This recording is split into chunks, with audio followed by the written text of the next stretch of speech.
if I could just welcome Shereen El Feki, immunologist, scientist, or journalist, author, and she has a list of associations and affiliations. I think the term is jack of all trades. Exactly, and fellowships, as long as your arm, so I won't bore you with all of that, but I will actually start by just asking you to give us a sense of what you've been doing and what you've been working on, and to sort of for us to be able to situate yourself. Okay, so that's an easy question to start with, right? Basically, I have spent much of the past decade traveling across the Arab region talking to people about sex, what they do, what they don't, what they think, and why. And I know some people, when they hear this, they think, wow, what an amazing job, dream job. And other people have asked me, what's a nice Muslim girl like you in a dubious occupation like that? The reason I've been doing this, starting to look at this, is really because of my personal and professional background. So a little bit about me personally. So I am half Egyptian. And it's very interesting. So when I say I am half Egyptian, people in Europe and in North America understand that one parent is Egyptian, and my father is Egyptian, and my mother is Welsh. But when I say that in the Arab region, they ask me, you're half Egyptian, your mother is Egyptian. I say, no, my father is Egyptian. And they say, but you are Egyptian completely, 100%. And that actually points to, I mean, it's amusing at some level, but it actually points to a really interesting issue in that in many Arab countries, women cannot pass nationality on to their children. And even in some seemingly such open and westernized countries as often perceived, such as Lebanon, for instance, this is a big debate. Anyway. So given my ethnic background, I've long been interested in the Arab region, but when I was growing up, I grew up in Canada, and I had what could best be described as an icing of Islam on my upbringing. Now, my father is a devout Muslim. He prays 5 times a day. He's been on Hajj, been to Mecca. He recites Quran from heart. But my parents wanted to give me the space to discover Islam in my own terms, and discover my Arab heritage in my own terms. So I never really thought much about what it is to be Arab or is to be Muslim. And then September 11th happened. And I heard so much about those Arabs and those Muslims that I really wanted to discover for myself. The fact that I chose sex as my lens through which to understand my heritage is, I know, a little bit unusual, but it comes from my professional background. So as you mentioned, Brady, I trained as an immunologist, and my first job, proper job, I'm not sure you would use proper in the context of journalism, but nonetheless, my first proper job was as a journalist with The Economist magazine. And my responsibility was to write about global health. And part of that job was to talk about HIV/AIDS. And because of my connection to the Arab region, I became interested in HIV in the Arab world. And at that time, we're talking about sort of early 2000s, there was the impression that HIV not a problem in the Arab world. We as Muslims, we as Arabs, we do not have these practices. Therefore, we are not vulnerable. So I went to have a look, and what I found is, while they were telling me this was never going to be a problem, I was meeting whole families that were infected. And as I started to talk more to both the people who were living with HIV, but also the groups that were trying to engage on these issues, it became very clear that sex was a stumbling block. It's the main mode of transmission for HIV in the Arab region, and all the taboos around sexuality are a huge hurdle. So what's interesting is, I began to look at sexuality, and what's interesting is I would go on, knock on people's doors, and I started from a perspective of public health, HIV. So I would be wearing my white coat of public health, and that would give me respectability. So people would open the doors when I walked through them. And then once I got in, I started taking off my coat.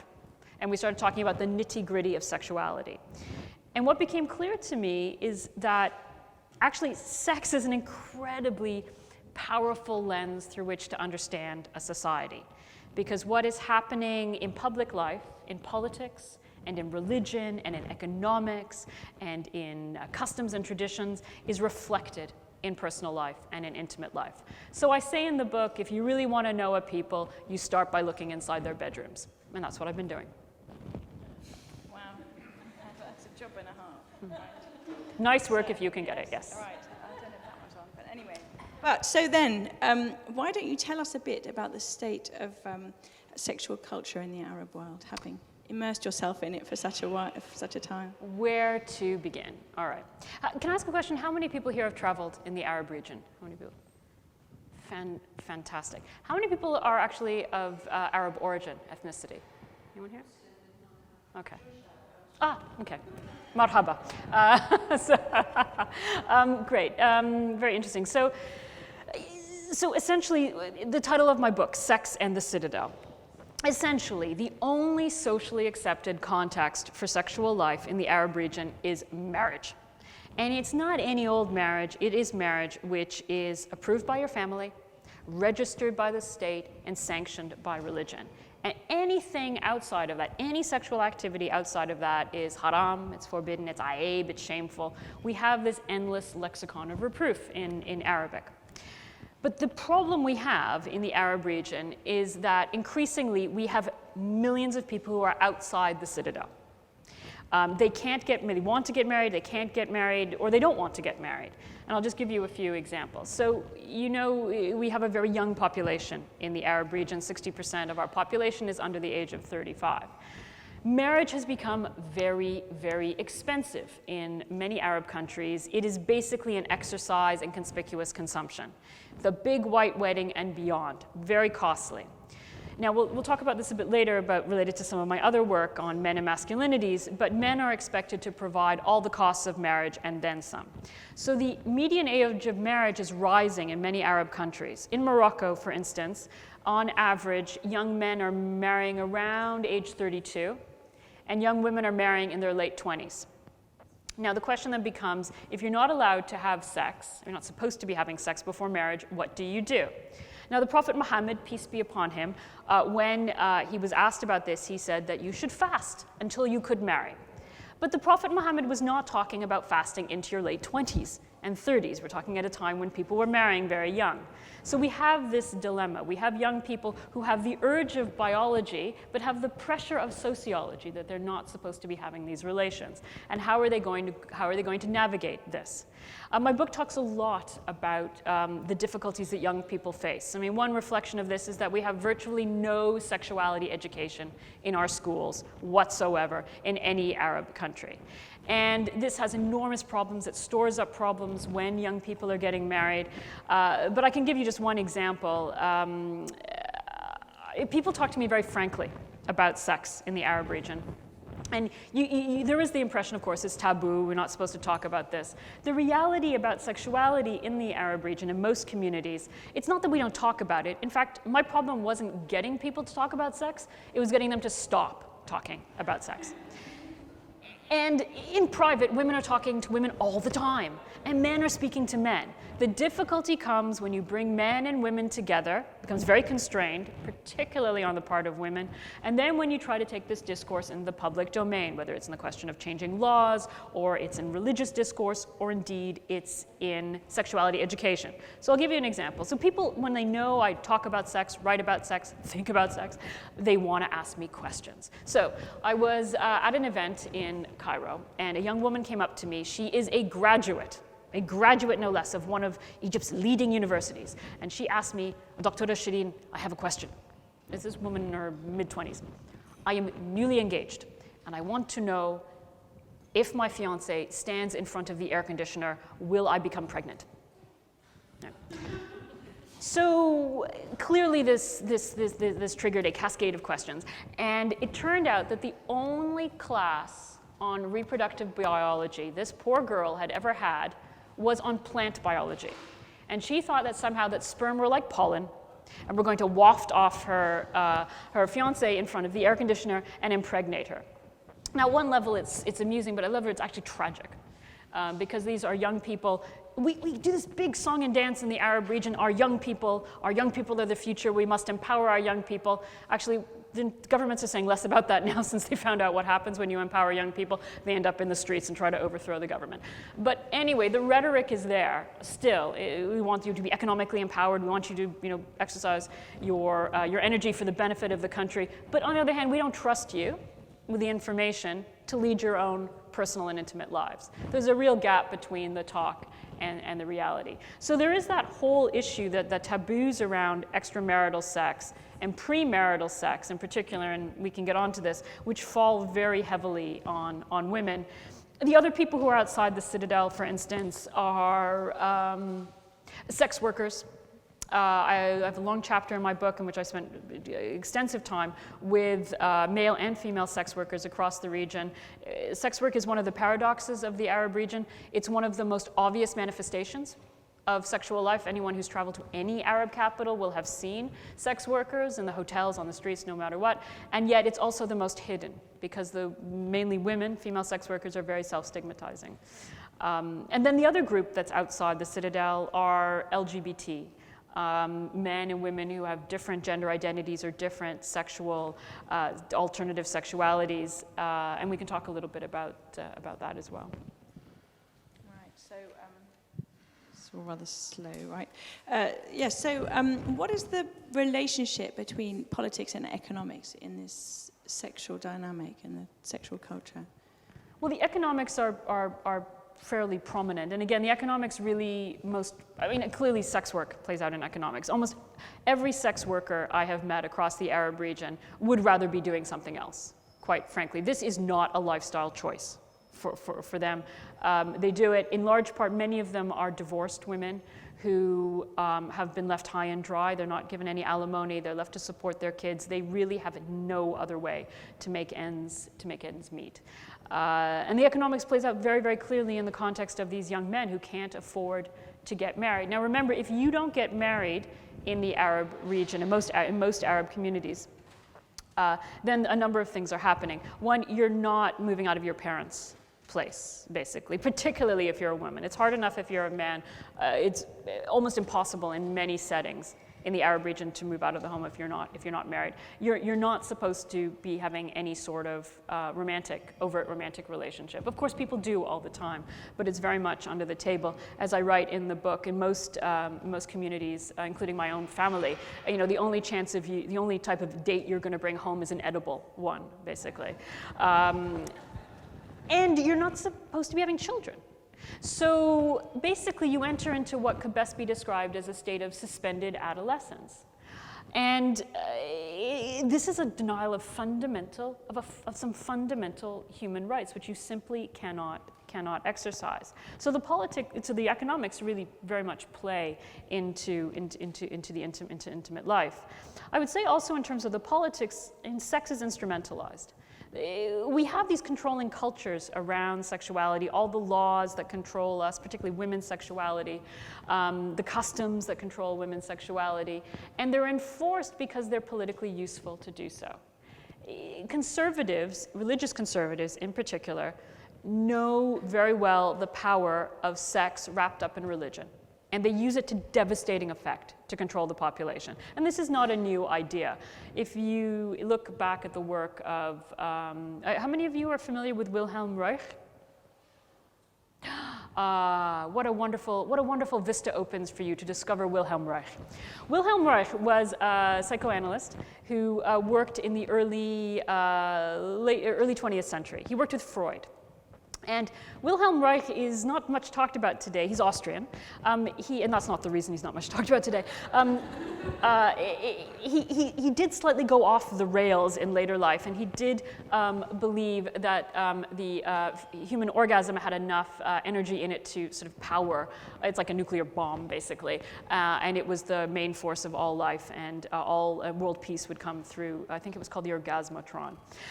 So leaving that aside, in his earlier life, Wilhelm Reich looked very interestingly at the connection between authoritarianism and sexual repression. And basically, he was looking at fascism. And his argument was that authoritarian regimes, they use sex and they ally it to religion. And in his case, he was talking about Christianity here, Catholicism. They use it to control the population because they want to keep people in check. And the most powerful way to do that is to control their sexuality.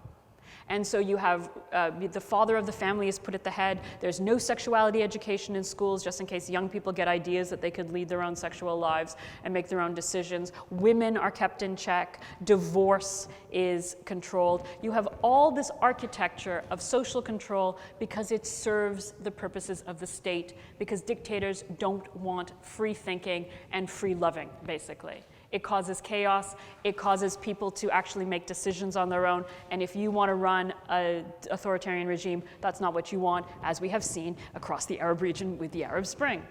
Now, I discovered Reich by chance because I went to interview basically the only sociologist of sex we have in the Arab region. He's a man called Abdessamad Dialmi. He's in Morocco.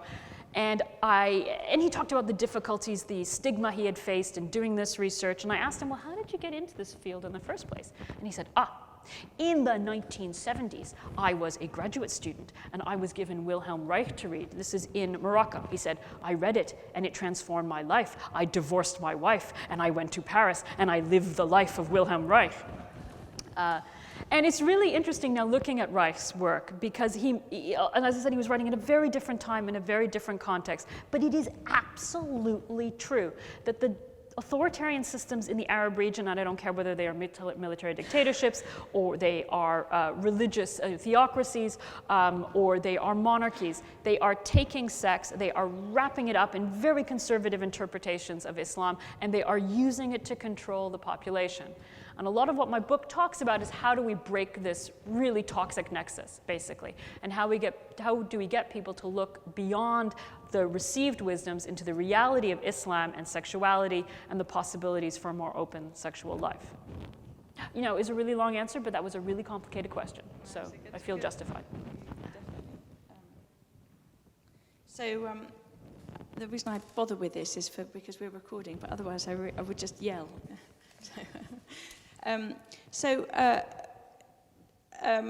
Tell me about something about the kind of the treatment of men and women sort of comparatively, and the kind of, is there a sort of double standards in the Arab world as you might also consider in the Western world? So I try not to make comparisons between sexual culture in the West and what's happening in the Arab region, because I don't think they're helpful, frankly. There is enough framing of the other, particularly now in the wake of the refugee crisis, the waves of refugees that have come, and a lot of the othering around Arab men and women that is happening, a lot of the stereotypes that are circulating. So when I look at the Arab region, I look at the Arab region qua Arab region, what is happening. Because the historical trajectory is different, the predominant religion is different, the culture is different. Let's just look at the Arab region. Double standards are alive and well in the Arab region, to be sure. Now, the Prophet Muhammad, peace be upon him, exhorted, and the Quran exhorts men and women to remain chaste before marriage.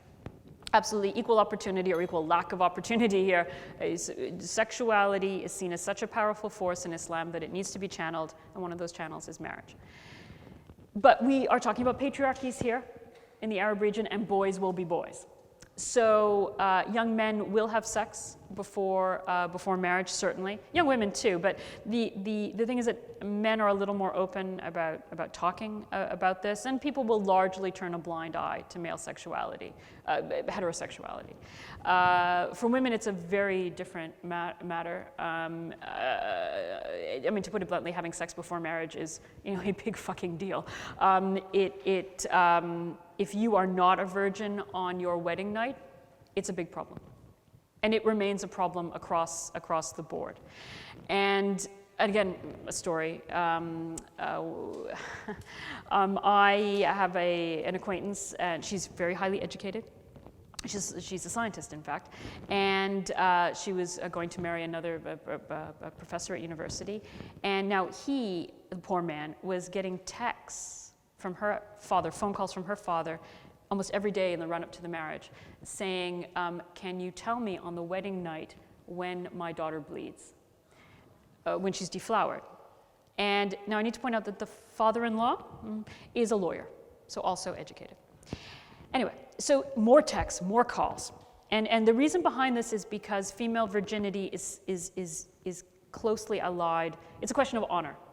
And it's not just the honor of the girl, of the woman in question, it's the honor of the family, and in particular the honor of the men folk of the family. The men are expected to deliver a virgin bride on the wedding night, and if they don't, it's a question of their manhood, their honor is being impugned. So anyway, so back to the poor couple in question. So the groom became so anxious in the run-up to the wedding night that he actually suggested that on the wedding night they go to the cinema, go and see a movie instead. And of course this create tremendous uproar in the family. So eventually they got to the wedding suite, and eventually the only way they managed to consummate this marriage was when he actually had the bright idea of turning off his phone, so he couldn't get any more texts from his father-in-law. The next day her father turned up and asked to collect the sheet of honor, Lafil Sharaf, which is basically it's a blood-stained sheet, and wanted to show it to the family and to the neighbors as well. So female virginity is very important, and we have many ways of preserving it, reinforcing it, reconstituting it. If I can just talk very briefly about this. So you may be familiar with a practice called FGM, female genital mutilation. All right. It's common in a couple of countries is common in sub-Saharan Africa, and a couple of countries in the Arab region, but notably in Egypt, where just over 90% of women aged 15 to 49 in Egypt are circumcised. So in my own family, my grandmother was circumcised, my aunts were circumcised. Now in my generation and the generation after me, no one is circumcised. None of the women are circumcised. But still, if you look to 15 to 17-year-olds in Egypt, about 2/3 are circumcised. So it remains a common practice. Now, why is circumcision performed? Some people will argue, well, it's required by religion, for instance, and there are all these spurious arguments about it. And of course, it's not required in religion, it is not required in Islam, it is not required in Christianity, yet it happens. At the heart of FGM is this fear of female sexuality. In Quran and Islam, women are not seen as these passive sexual creatures. They're seen as having much stronger sexual drive than men. And interesting, Imam Ali said famously that God created 10 parts of desire, and he gave 1 of them to men and 9 to women. So men are really anxious about keeping women's sexuality in check. And FGM is thought to be one way to do that, because there is the belief in Egypt that if you clip the clitoris, that somehow it will make girls cool. They will not want to have sex before marriage, and they will not make excessive demands, sexual demands of their husbands during marriage, both of which are marriage killers, and you don't want to be outside the citadel. You want to be inside the citadel. The other ways that this primacy of female virginity is enforced, we have the practice of hymen repair surgery. It happens. It's a shadowy practice. It goes on nonetheless, although I have met young men who are now wisened up to this. So one form of so-called hymen repair is actually to put a few stitches across the introitus so that, sorry to get into the technical detail here, but during penetration it gives the resistance and there's bleeding. But the internet is a wonderful thing. So these men have discovered, actually, that, interestingly, the stitches are absorbed in the body after a couple of days. So I've met men who will not consummate a marriage until several days after, because they want to make sure that their virgin bride is the genuine article. And then, of course, the consequences of not being a virgin on your wedding night can be pretty severe. There's a lot of talk about honor killing. It is not a joke. I have met women who have been who have said, look, if we were to ever engage in relations before marriage, we know female relatives who have been killed for this. And interestingly, in the study we'll talk about that I've done more recently, we found in some cases 20-30% of the men we interviewed, when we asked them, have you ever heard of a honor killing in your community in the past year? They said, yes, we have. That's really high. So virginity and this double standard around virginity is a really big issue. And I have met women also who have said, it's really interesting. They'll say that even if they go on to have relations with the man they're going to marry, with their fiancé, that sooner or later, sometime in the marriage, even if the man is liberal enough to accept that, sooner or later it's going to come back to haunt them. And they will say to a woman that when we start having fights in the marriage, he throws it back in my face. You had relations with me before marriage. How am I to know you didn't have relations with someone else? How could I ever trust you? So it's deeply problematic. These double standards are there. And I need to point out that these double standards are also upheld by women. Because again, in this survey, in this study I'll tell you a little bit about, we asked the question of men and women, it's important for women to be virgins upon marriage. The majority of men, 70% of men said yes, 70% of women, 80%, more women agreed that it was more important for a woman to be a virgin upon marriage than the men agreed. And then we asked, is it important for a man to be a virgin upon marriage? And more men than women said yes.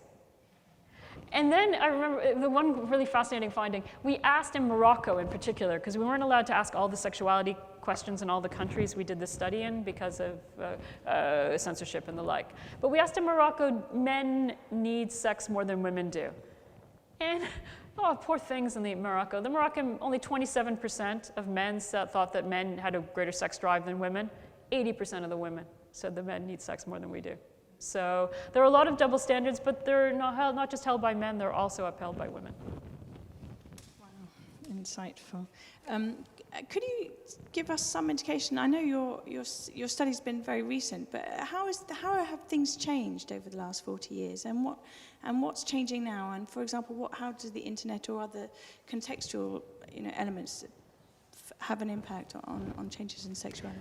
Okay, so I'm going to go back 40 years. Let's forget 40 years. Let's talk 1,200 years. Okay, so I'm going to talk a little bit about the history of sexuality in the Arab region. So it is one of the great historical paradoxes, or ironies really, that today in the Arab world we are seen as completely buttoned up by people in the West. And yet for most of our history, as Arabs and as Muslims, we were seen as being too sexed up, basically. It's really interesting if you go back to the early days of Islam and you look at medieval Christian commentary about particularly the Prophet Muhammad, peace be upon him. The medieval Christian critics basically said, how on earth can this man be a messenger of God? He talks about sex all the time. And what they found disturbing is that sex, as I said earlier, is seen as a gift from God. It's something to celebrate. Really powerful, we need to control it.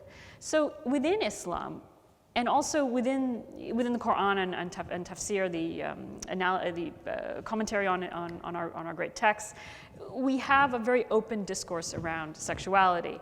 And what most people don't know is that for about 1,000 years, we had this fantastic tradition of Arabic erotica. How many people here know 1001 Nights? Okay, very good. How many people have read the full frontal version of 1001 Nights? How many people read the bit that still has the sex in it? Oh, how sad. Again, a whole world of opportunity waiting for you. At least 1001 nights of reading. Okay, so that's just the tip of the iceberg, to use a really sort of meteorologically inappropriate metaphor for the Arab region. But anyway, we have these fantastic books of erotica, and many of them were actually written by the ulama, religious scholars. And I'm telling you that there is nothing in The Joy of Sex, or Cosmopolitan, or any of the taboo-busting books of the sexual revolution in the West, or indeed even 50 Shades of Grey, that they were not writing about 1,000 years ago in the Arab region. I mean, one of these books is absolutely fabulous. Can we get a copy of, is it possible to have a copy of my book? Because I'll read you an excerpt from one of them. So one of these books is called Jawami al-Ladha. It's the Encyclopedia of Pleasure. Written in Baghdad, about the 9th, 10th century. Most amazing book. I have to tell you that there are very few translations of it. One of them exists in the School of Oriental and African Studies in London. It's in the rare books section. I cannot tell you the dirty looks I got from fellow readers as they saw me guffawing, basically chortling my way through this book. It is absolutely amazing. It is so fresh. It is so so frank about sexuality, including topics which we see today in the Arab region as being completely taboo, notably homosexuality, alternative cross-dressing, transsexuality, transvestism, you name it. Everything which we see is completely off limits, they were talking about freely and frankly in the Arab region. It was absolutely amazing. And I'm just going to read you one of the anecdotes from this wonderful Jawami al-Ladda. Okay, and it's talking about a woman called Huba al-Madaniyya. She's a woman who existed in the early days of Islam, just in the Jahiliyyah, and then when the time before Islam, and as Islam came to Hijaz, to that part of what we now know as Saudi Arabia. But she's famous for her stories and her advice about sex. So, Huba al-Madaniyya said that one day she went out of the bath accompanied by a boy who had a puppy. It so happened that the puppy, seeing her vulva and vaginal lips, went between her legs and began to lick her organ. She lowered her body to give the animal a better chance of performing its job. However, when she had reached an orgasm, she fell down heavily upon it, and she could not raise herself until the helpless animal had died from heavy pressure. Now, I apologize to animal lovers in the audience. But the reason I'm telling you this is that this book is full of such frank discussion. It celebrates sex, and what's really amazing, given what I've just told you about the double standards around female sexuality, it celebrates female sexuality. It talks about how to please your wife/concubine, different time, in and out of bed. It's absolutely amazing. So we have a long history of talking very freely and very frankly about sexuality in Islam and in the Arab region, and it is not a coincidence that this tradition of discourse and writing began to dry up basically around the 19th century, which also represents the coming of the European occupation. And then we start to see, particularly the classes that are coming in contact with the new occupiers, starting to imbibe the ideas and the conservatism and the closing down around sexuality. So even in my father's and my grandmother's and my grandfather's day, there was still an open discourse around sex. Sex wasn't something you scream from the rooftops, but it was something natural. It happens, and you get on with it. What's really closed things down more recently, and this is getting into the past 40 years time frame, is really the rise of Islamic fundamentalism. And these very selective interpretations of Islam, which are allied with a very repressive political structure, and they are intended to keep people in check, and therefore the sexuality is kept in check. So there has been this real closing down around discourse. And it's one of the reasons I wanted to write this book, because I wanted to, particularly young people in the Arab region, I wanted them to understand that this is not how it's always been. When they tell us that it is un-Arab and un-Islamic to talk about sex, we really do have to push back and say, no, to be authentic to our tradition and our culture is to talk about sex freely, and to be able to embrace these realities. There's nothing wrong with that. So there really has been a decline and fall. And one of the arguments I make in my book is that when the Arabs, and I'm generalizing, but when we were a confident and creative people at the apex of our civilization, albeit a long time ago, over a millennium ago, and we were at the apex of our political and economic and cultural power, we had no problems with sex. It's not a coincidence. And our decline and fall, the winding down of our societies in politics, in economics, is connected to our closing down on religion. And one of the arguments I make in my book is that if you want to open up politically all that grand rhetoric we had. I mean, I was in Tahrir Square during the waves of uprisings from 2011 and beyond. And you would see on the graffiti all around us, talk of dignity and freedom and justice. Well, those concepts don't mean anything if they don't exist in the bedroom.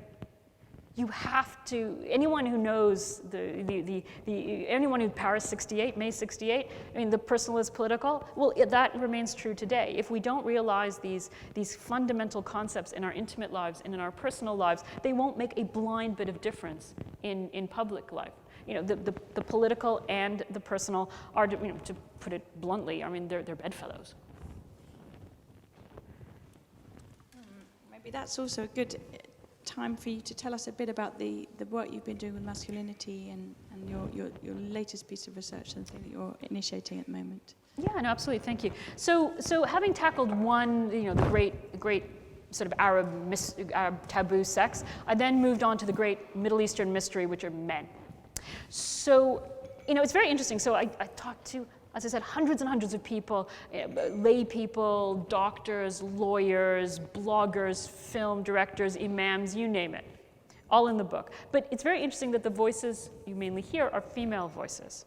And that's not because I didn't talk to men, but that's because women did have rather more interesting things to say, particularly around sex. And it occurred to me that actually we don't know very much about men in the Arab region. It's one of the great ironies. The men are the pillars of our patriarchies, but we hardly ever talk to them.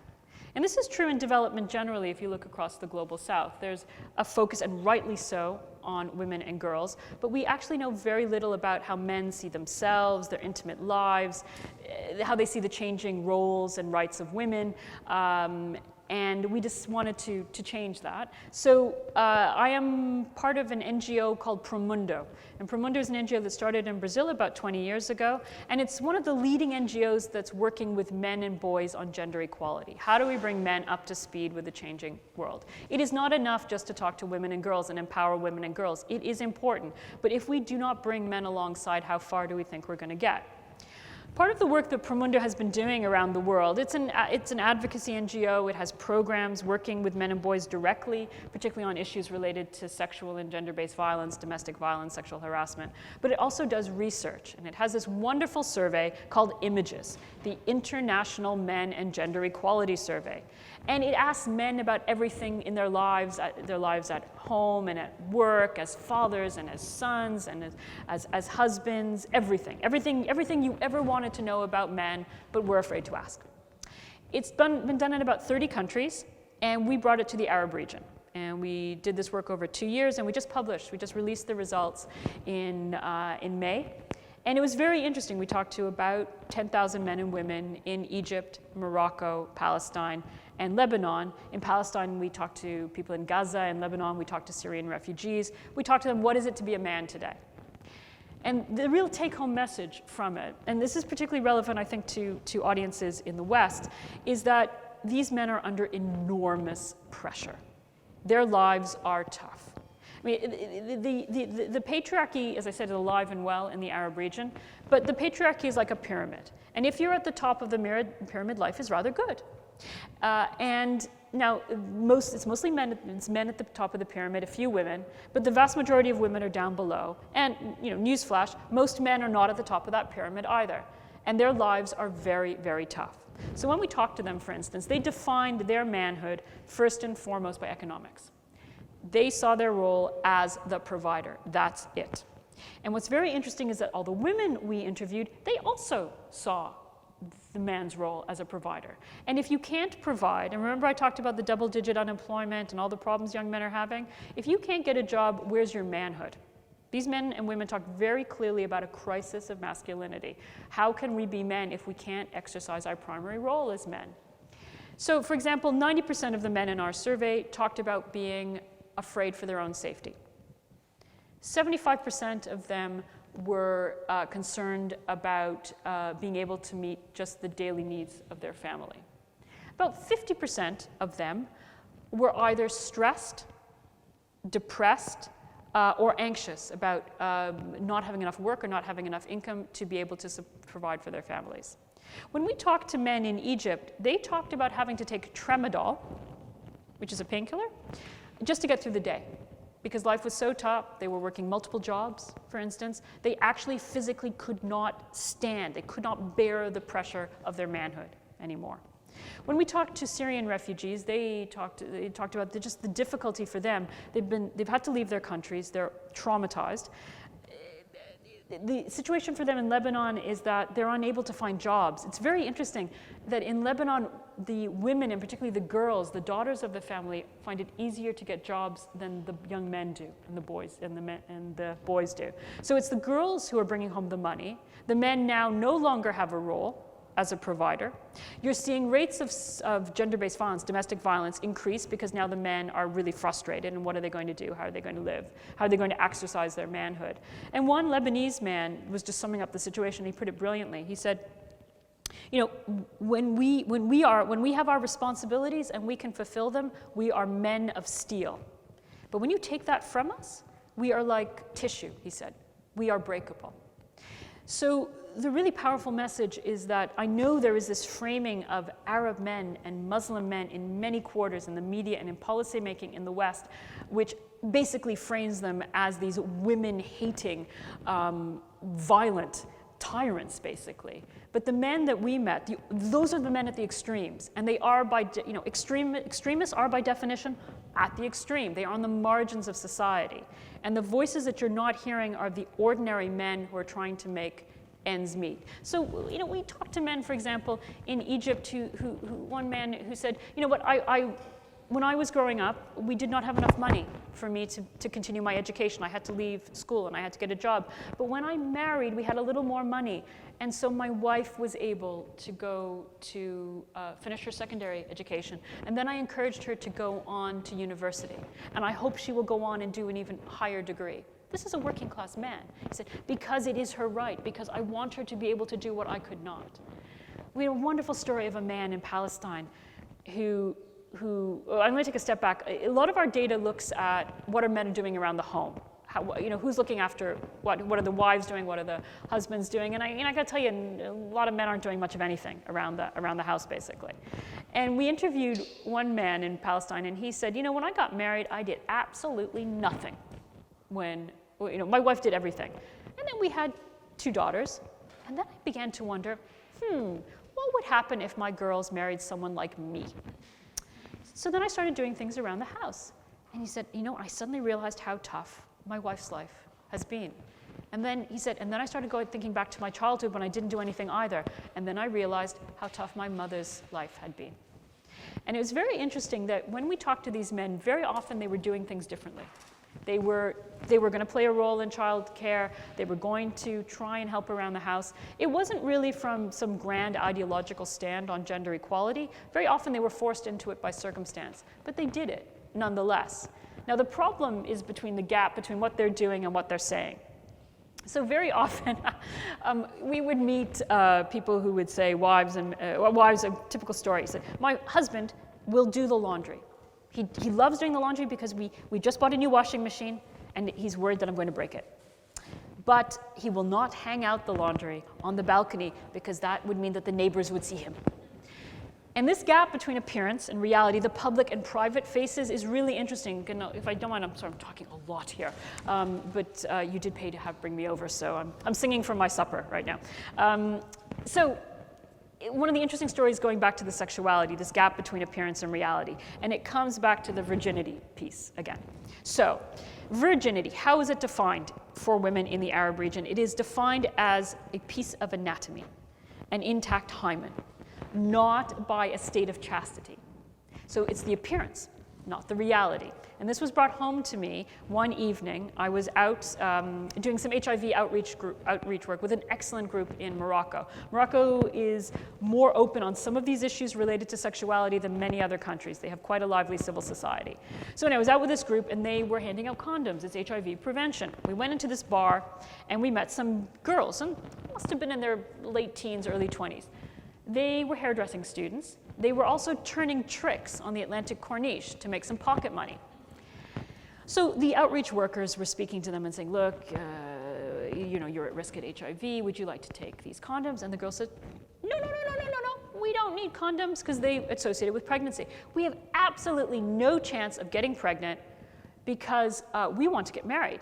And therefore, we need to be virgins. And therefore, we only engage in anal sex and outer course. Now, what's interesting, of course, this is a huge concern from an HIV perspective because, of course, particularly in the context of anal sex, you know, real risk of HIV here. But again, they were defining virginity by appearance, not reality. And the bigger question, and it's not just inside the bedroom, it's outside the bedroom as well. We have got this really big gap between what people are doing and what people are saying they're doing. And you asked me the question about comparison to the West. And I have to point out that one of the issues, or one of the transformations that happened in sexual culture in the West, behaviors did change a little bit, but it's not that people weren't doing all this stuff before the pill came along and before the climate opened. It's just that they weren't talking about it. They were doing it, but not talking about it. And we are in a position where we have this really big gap between appearance and reality in the Arab region, and we need to figure out a way to close that. Now, dictatorships love these gaps. They love that there's something happening on the surface and other stuff happening beneath. Democracy is about transparency, and it's about trying to bring the appearance and reality together. And that's why it's important in personal life, and it's important in public life. But we need to find it in a way that makes sense for us in the Arab region. One of the points I make in our book, and it's to do with the men's study as well, is that there is not one road to the future in intimate life that has been forged by the West, and we all have to follow along this trail. Each culture, each society needs to find their own way. And I need to point out that in my book, I'm not just talking about all the problems and all the taboos around sexuality, I also talk about all the progress. We have NGOs across the region, civil society groups, working on, you name it, getting sexuality education into schools. Fantastic groups trying to find a place for unwed mothers in society. We have so many NGOs that are working on trying to establish rights and accommodation for same-sex, people who have same-sex relations or have alternative gender identities.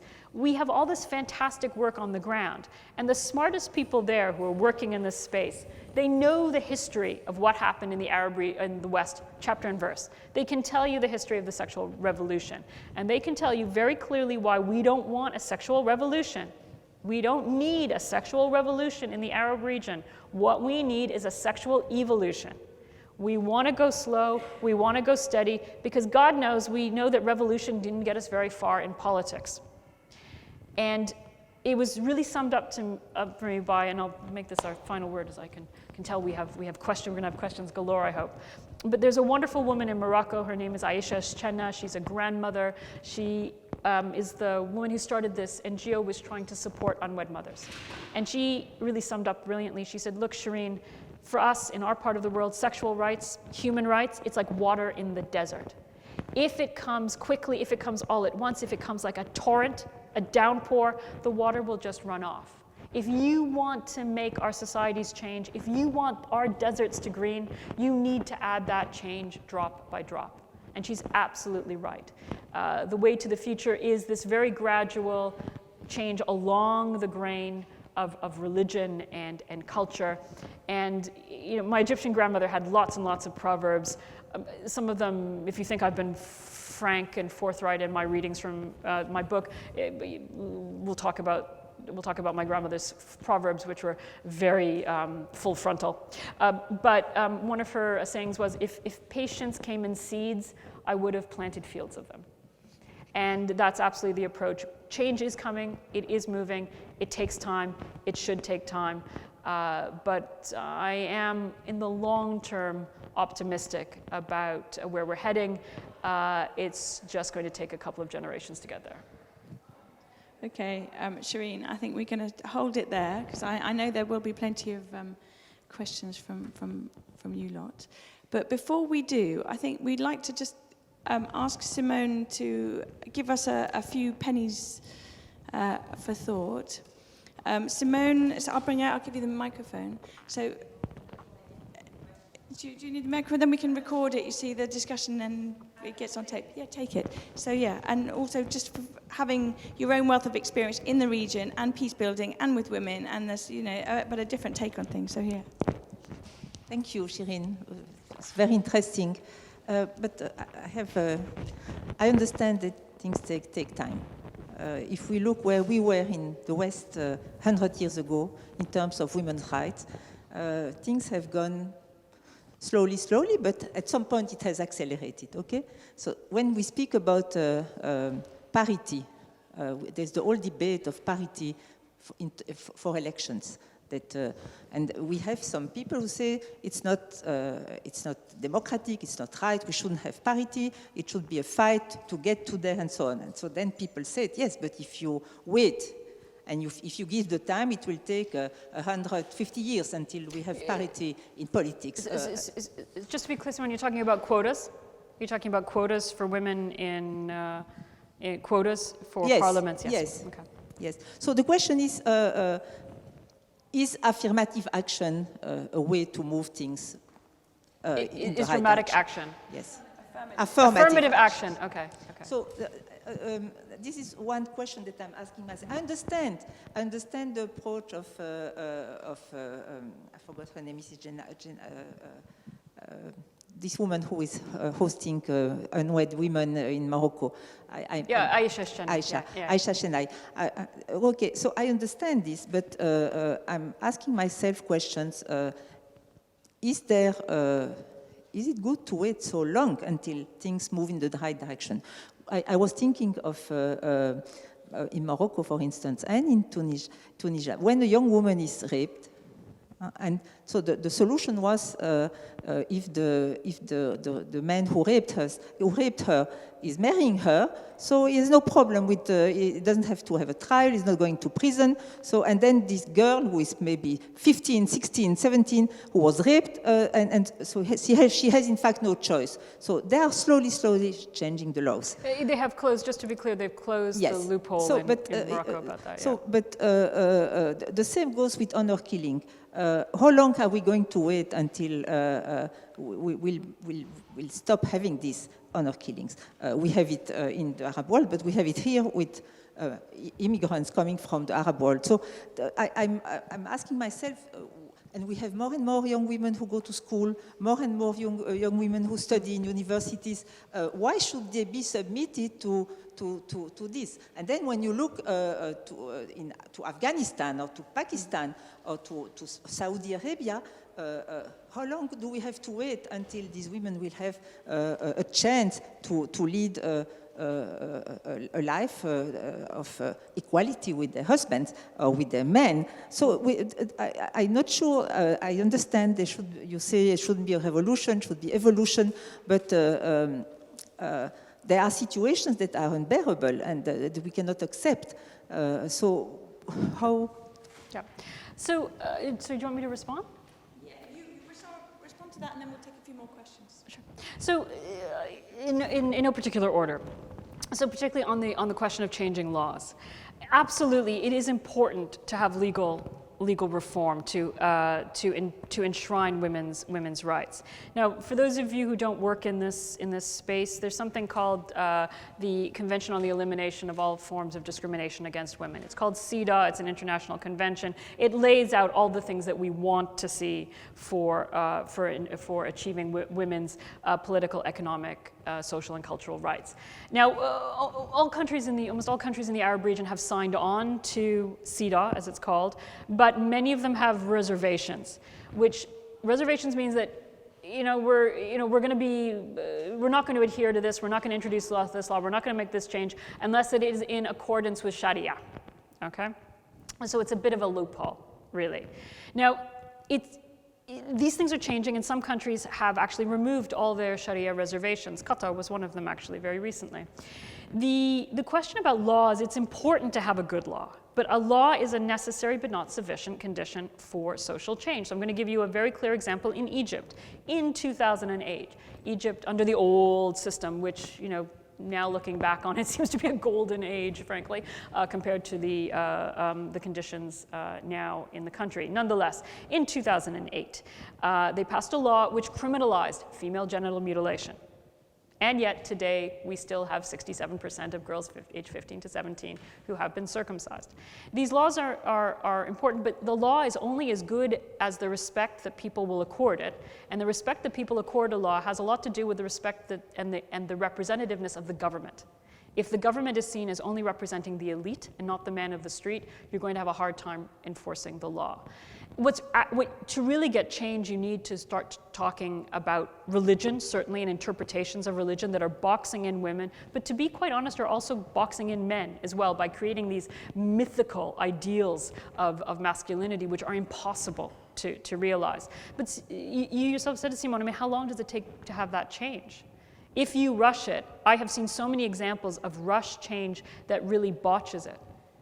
There is, there is now quite a lot of change happening in a different space, which is online. If you look at the discourse, the discussions that young people in the region in particular are having on Facebook, on Twitter, Instagram, and the like, it is a very, very lively space of discussion. The difficulty is translating that offline. And the instances that we've had in which they have tried to do that, taking this online activism into the real world, have usually ended in disaster, to be perfectly blunt, particularly when it comes to issues of sexuality.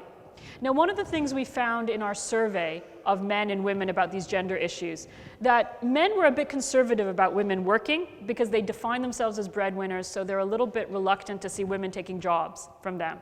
But when you presented them with a scenario in which there are enough jobs for everyone, they were absolutely fine. Yes, a woman can do as good a job as a man if she has the same qualifications. Yes, they would even accept, over half the men would accept having a woman as a boss, which is really quite remarkable. So there are, and they were also very open about women in the public domain, particularly in Palestine and in Lebanon and in Morocco. No problem with a woman being a judge or an MP or a head of a party. Absolutely fine with that. Where it started to get, and sorry, to your point, this means that I think you can make faster progress in these areas. Where it starts to get really sticky and where you really do have to go wahda, step by step, is when it comes to sex. Because it's particularly on sexuality. In our survey, what was really interesting, the men are quite conservative, but on many, many of these issues, particularly related to female sexuality, the women were more conservative than the men. When we asked the question, a woman who is raped should marry her rapist, the men, I'll have to check the numbers, but it's about 40–50% thought that was a good idea. 60–70% of women thought that was a brilliant idea. Absolutely, they were in agreement of that. We asked questions about sexual harassment, and we asked questions of men's perpetration of sexual harassment, women's experience. In Morocco and Egypt, it was about 60% of men who had said that they had actually sexually harassed a girl in the past, or a woman in the past 12 months, and women who had experienced it. But then we asked questions about attitudes. So, for example, a woman who is provocatively dressed, however defined, deserves to be harassed. More women than men agreed with that statement. There is, around sexuality in particular, a reticence, a conservatism that is buttressed by these really traditional, selective interpretations of religion. And I would say on most of the questions you've talked about, yes, full steam ahead. But on particular related to intimate life, that you really do need to take a slow but hopefully steady approach. Because the possibility of going backwards, of stumbling and falling and going back many, many steps is really too great. Right, Shereen, we're going to have to stop you for a moment. Okay, so why don't you take Nora and then Sharon and then Laura. Right. Do you want to just shout? Yeah, I can shout. Hi. I have a very quick question. What Arab country censored your book? Okay, but we'll take a couple of questions. Okay. Before you answer. Nice. Yeah. Okay, go on. Sharon, go ahead. Tell me up front because my first question was whether your book was translated in Arabic. Okay, great. So related questions. And I have two other questions.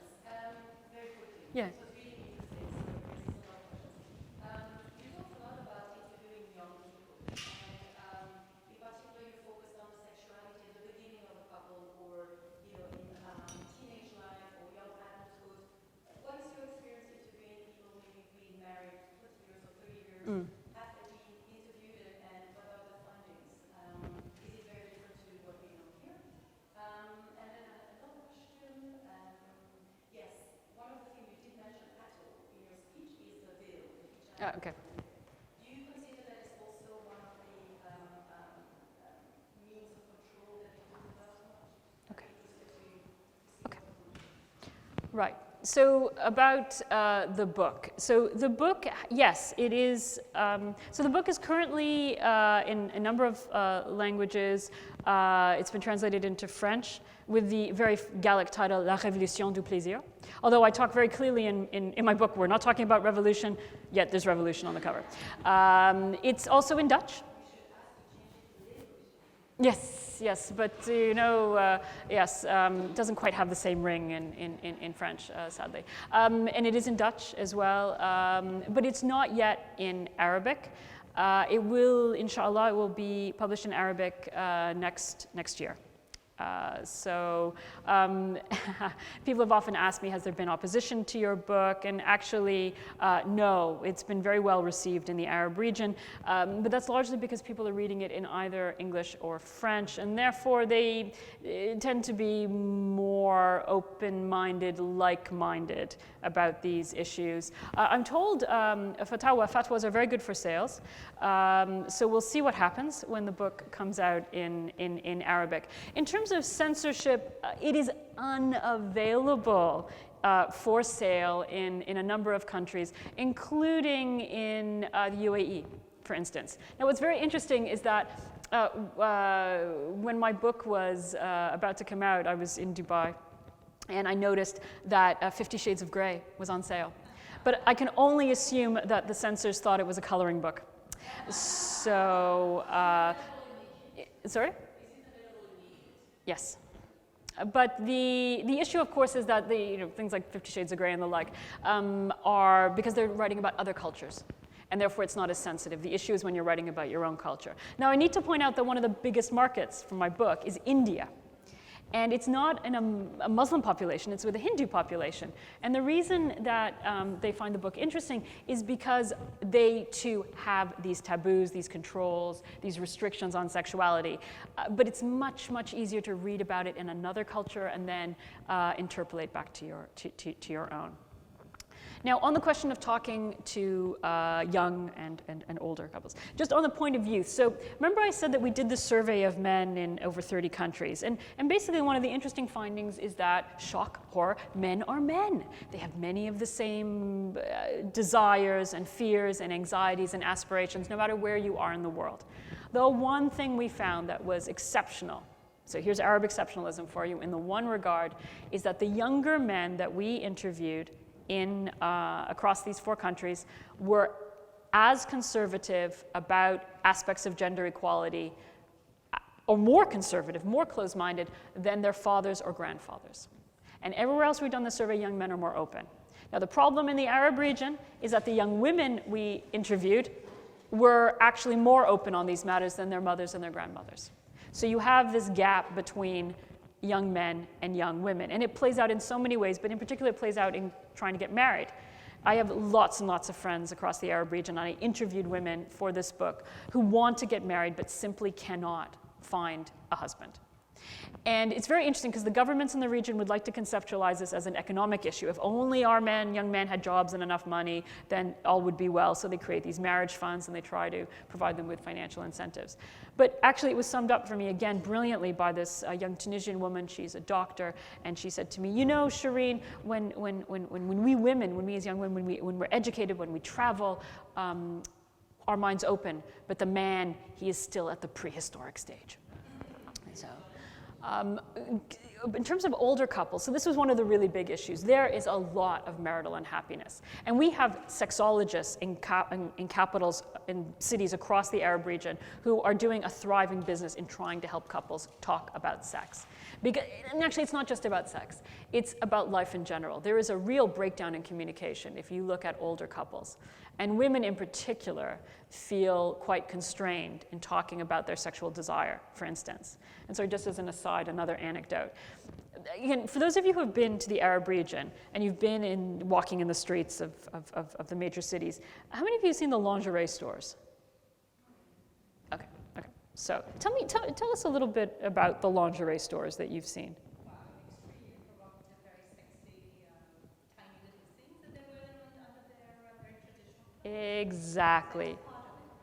Exactly. So there is a fantastic book. It was clearly written in Syria before the war. It's called The Secret Life of Syrian Lingerie. Fantastic little book, and it talks about all sorts of, frilly, frothy creations.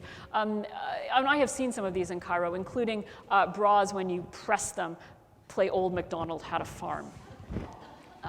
So it's very interesting. So and when you go into these shops, most of the women shopping there are mahagabat, their heads are covered, and they're munakabat, they're veiled. And I, in my naivety, turned to a friend who's a mahagaba, who wears the hijab, and asked her, wait a minute, I mean, surely if you're so overtly, Muslim, why are you wearing this, like, frankly, the term in English is tarty stuff?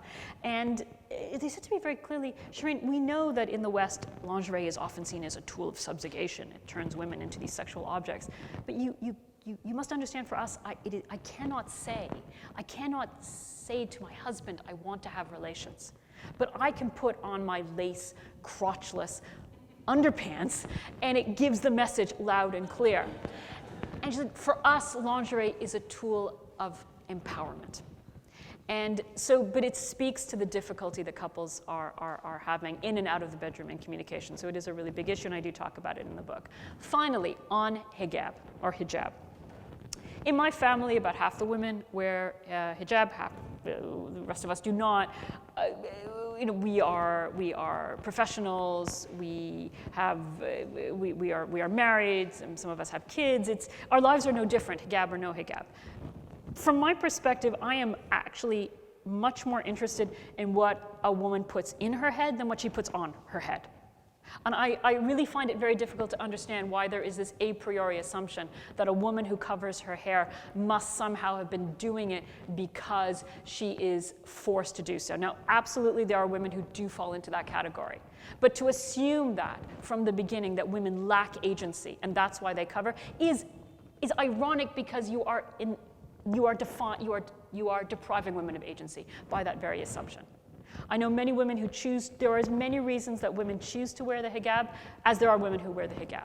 So I understand that it raises anxieties in many quarters outside the Arab region. I have often been asked this question, which is related to the lingerie. So I've had people ask me, but these women who wear hijab, why would they want lingerie? Why would they want to have sex? It's like, sorry? And I really do wonder, actually, if in certain quarters in the West, there is an unconscious association between women who wear hijab and nuns who wear the veil. And it's seen as something old-fashioned, it's seen as self-abnegation, and whether that's being unconsciously projected onto women who wear the hijab. We've got thousands of questions. So Shada was just on her way out, but she can get in there quickly, and then we've got another 2 or 3 to take before you're allowed to answer it. Shereen, thank you very much. I'm Shada Islam. I'm Royal Pakistan, Belgium. Thank you for actually showing the multifacetedness of Islam and not just a simplified version that we get here. I have plenty of questions, but I really want to ask you about our dealings with young Arab men who are European as well, right? The foreign fighters, the immigrants, the asylum seekers, the people who are disaffected, disenchanted, trying to become mainstream but facing enormous hurdles, right? How does your query, your investigation, how would you recommend that we start dealing with this issue? I know it's a big problem and it's outside your remit perhaps for the moment, but you've explained their vulnerabilities, you've explained their strengths. How do you think we should, in a policy way, deal with this issue? Because women find it easier here, Muslim women, than Muslim men. Everywhere, refugees and migrants, yeah. Can I take another couple of questions before we answer that one? Okay. So then we can. Okay, I think Laura and then Karen. By the way, my mother loves your book. Oh, excellent. Okay, thanks. Thank you very much. My favourite Indian feminist, a woman called Srilata Batliwala, told me, quoted exactly what you just said. I'm more interested about what's in a woman's head than on it. I was totally inspired. It's fantastic to be here 2 years later and to hear you speak. So inspired, it's such an inspiration. I really liked the discussion that you had with Simona. Is it Simona? And I would be on the side of it can happen fast with regulation if other conditions are in place, depending on how much of a voice women have, how vibrant civil society is, and the state of patriarchy. And that's where my question is. You said so much about women themselves, sort of counterintuitively answering surveys such as, a woman should marry the man who raped her. What about women and patriarchy and the incentives that women have to sign up to that patriarchy? Yes. Big question. One more question. Thank you very much for your fascinating talk. I totally loved it. I also loved your nuanced approach to many of these issues, and I think that we are in need of a lot of nuance when we discuss this issue. So thank you very much for this. I'm a political scientist, and I wonder how you protect your nuanced thinking against political forces out there that find, I can imagine, great pleasure and a lot of material in your work to actually, you know, fight what you stand for. I assume, if I can put it as short as this, I think you know what I'm hinting at. You know, what about populist, radical right, extreme right recuperation of some of your findings, leaving the nuanced stuff at the front of the doorstep. Yeah. So thank you very much for that. And clearly you recognize that so much of what I'm talking about in the Arab region is also true in Pakistan. So to your point about men here, migrant men. So I don't have answers, but we do have a suggestion of what we want to do. So the next phase of this project, of our men's study, we'll be doing further countries in the Arab region, including countries in the Gulf in the next wave, which will be very interesting. But in particular, we would like to bring this survey to Europe. And we would like to look at migrant and refugee men, but we want to look at the other men as well. We think it's very important that you need this data. You need information, but you cannot and should not be doing this sort of research only with migrant and only with refugee men. Because if you don't have a comparable database for the rest of the men, then that really is fuel for the fire of populists. And this sort of study has been done in a couple of European countries, but we would love to bring it to Belgium and to look at what's happening with the state of your own men, and look at the terminology I'm using here, right? But the newly arrived men and the rest of the men. Because we think that would be handled right, could be extremely powerful. But again, it requires very, very delicate handling of the findings. Because again, as a scientist, you have your hypothesis, but you don't necessarily expect it to, it shouldn't, I mean, if you're doing your work right, you shouldn't have it necessarily have it confirmed. There will be unexpected findings. But that would be one of our major recommendations. The other key recommendation, and I have met with some very interesting groups here, and perhaps you'd like to say a few words about engaging directly with migrant and refugee men, is to start talking with the groups back in the home countries. So it's not as if we don't have these issues in the Arab region, you know, we've just spent a considerable period of time talking about this. But we also have civil society groups that are trying to come to grips with sexual harassment, with domestic violence, with LGBT rights, with all this. Do not reinvent the wheel here. Connect with the groups back on the ground. Let us try to create mechanisms where there are sharings, where there's sharing of learnings. Because it will benefit you here, but it will also benefit the groups back on the ground. But I would actually love to turn to my colleague here, who is actually working specifically engaging men and boys in migrant and refugee communities. Can we have the microphone, please? I have to say we are very rapidly running out of time, so. And I will pick up the other questions. And then, sorry.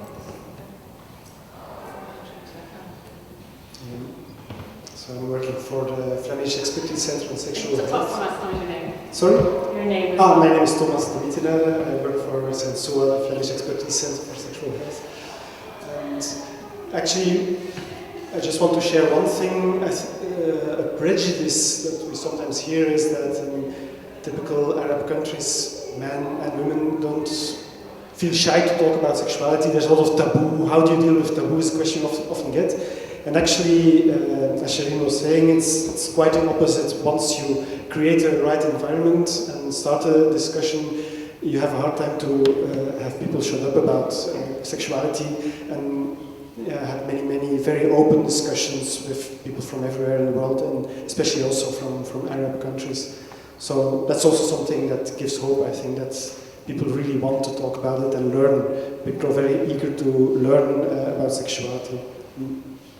And Thomas's group is starting to engage directly with migrant men and with refugee men. So clearly there are efforts on the ground, and also Thomas is part of a group called Men Engage.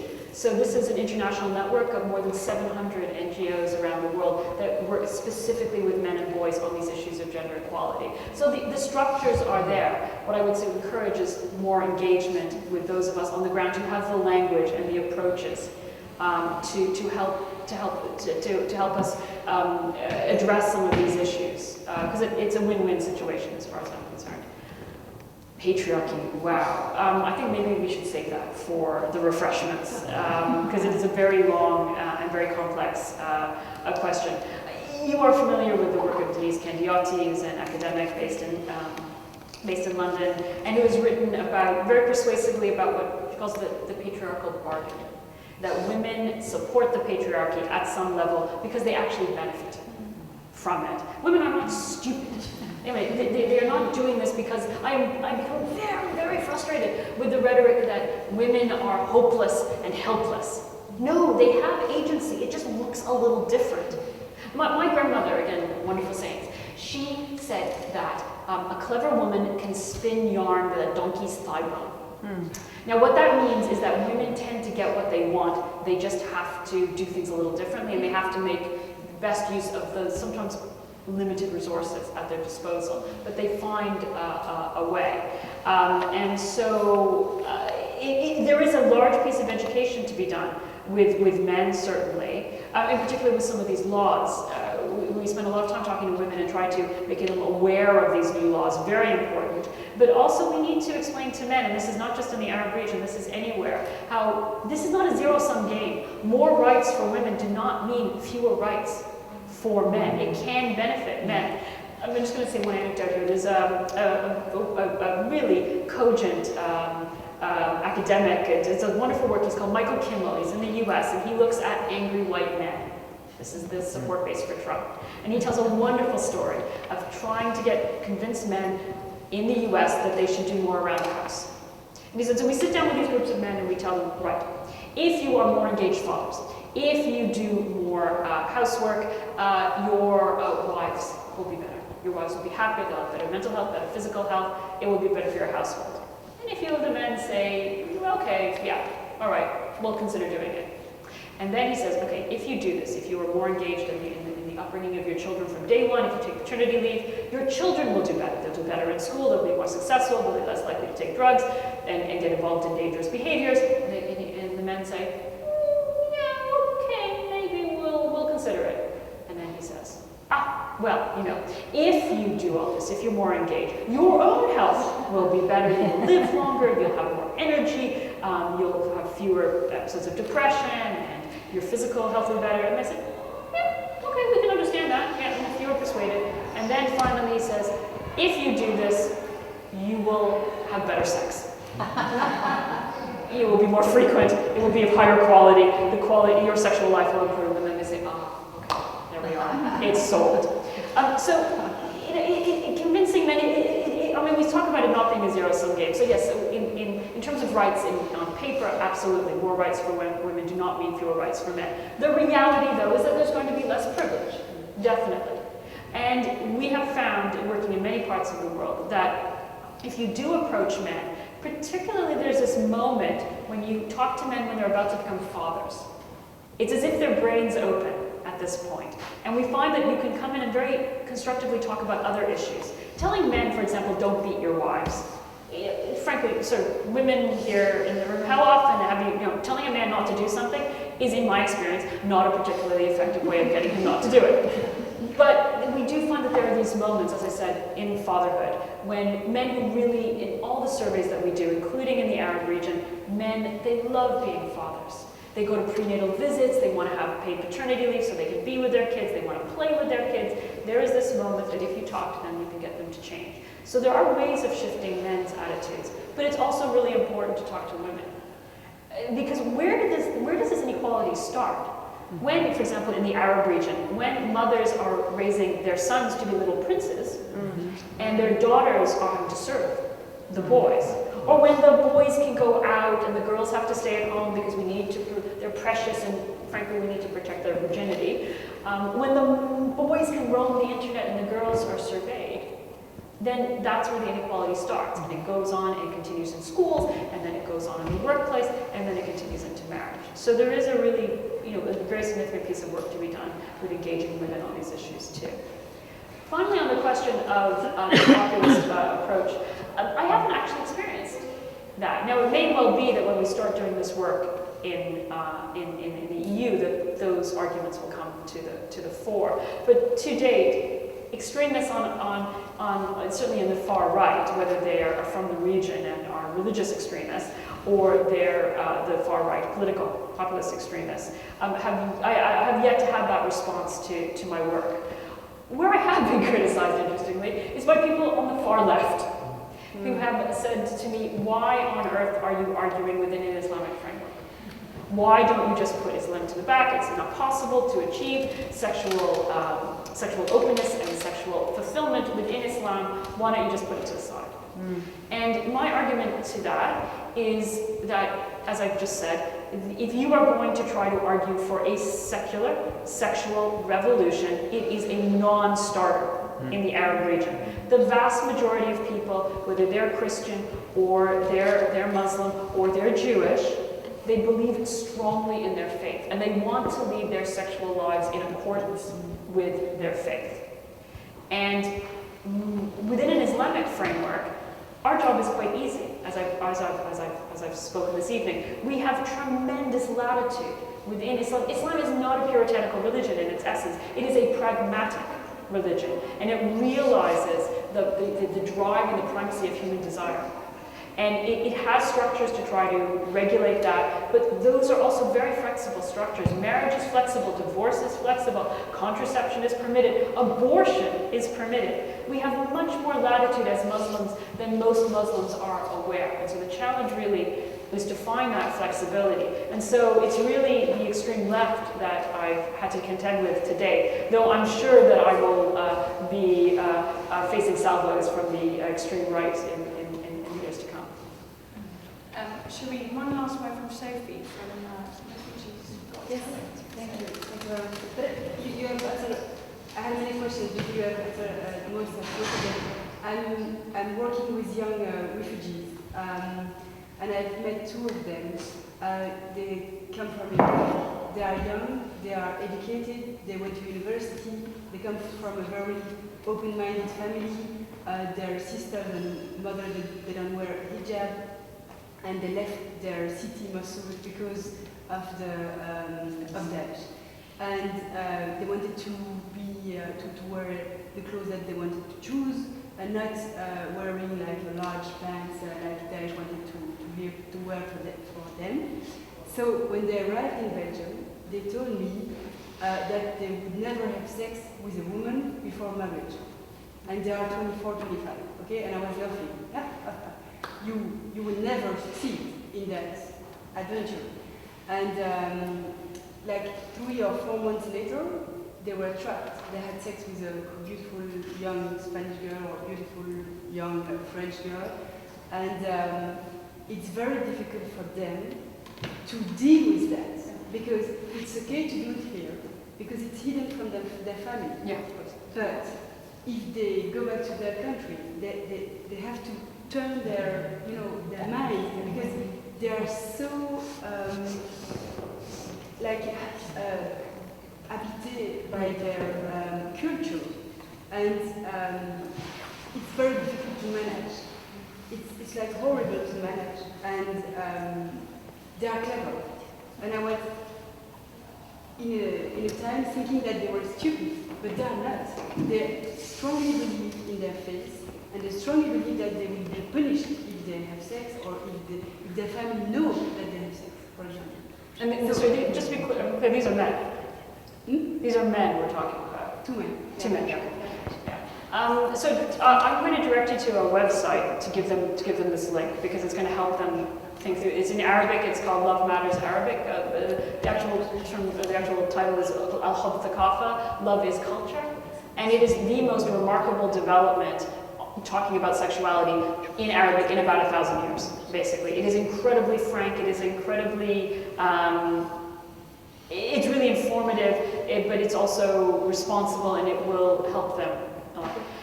You know, it's very interesting what you're talking about. They had relations with foreign women. Now, it's very, very common. This is a story that you hear across the region. Young men who come to Europe before the wave of migrants and refugees to come to study, for instance, or to travel. And many of them happy to have relations before marriage with Western women because they hold Western women to different standards. But would be absolutely horrified to marry a woman of their own culture or religion who had had relations before marriage. It's another form of the double standard, basically.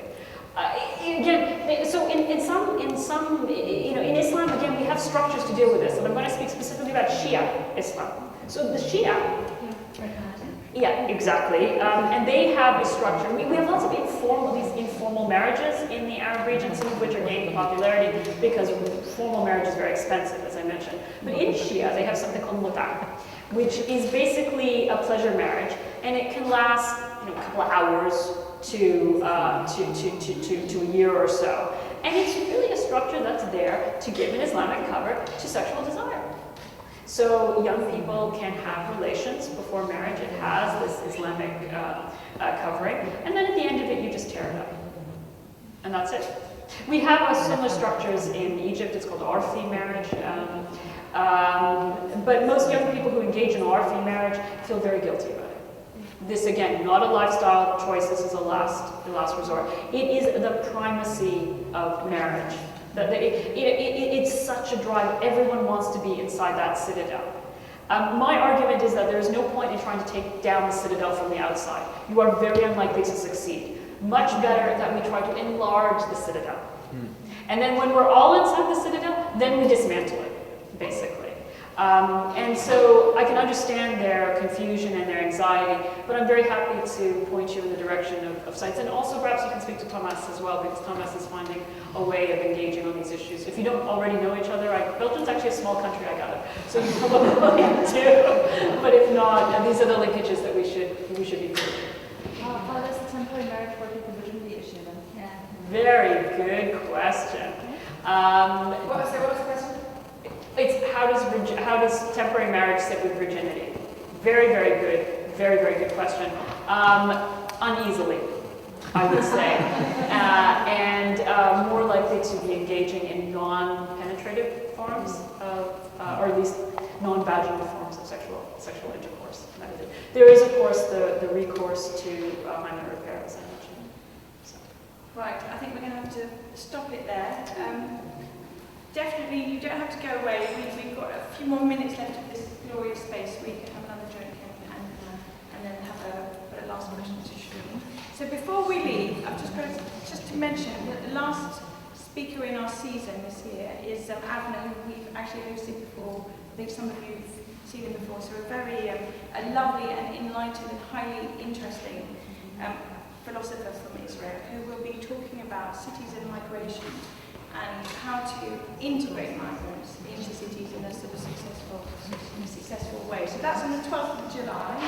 And then, on the 11th, on the 11th, and then on the 12th we have the national, right, okay.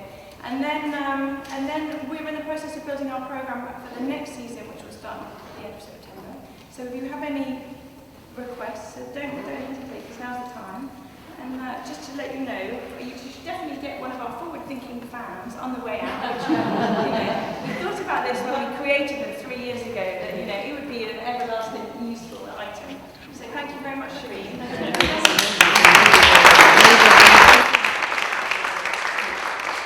I was just going to say that you might be interested in doubling my sales in Belgium by purchasing a book from the back. And thank you very much to you, Bridie, and to all the Full Circle team. And thank you for coming out on a gloriously sunny Belgian day and a warm and welcoming evening. It's great to meet so many of you, and I look forward to returning. Thank you very much.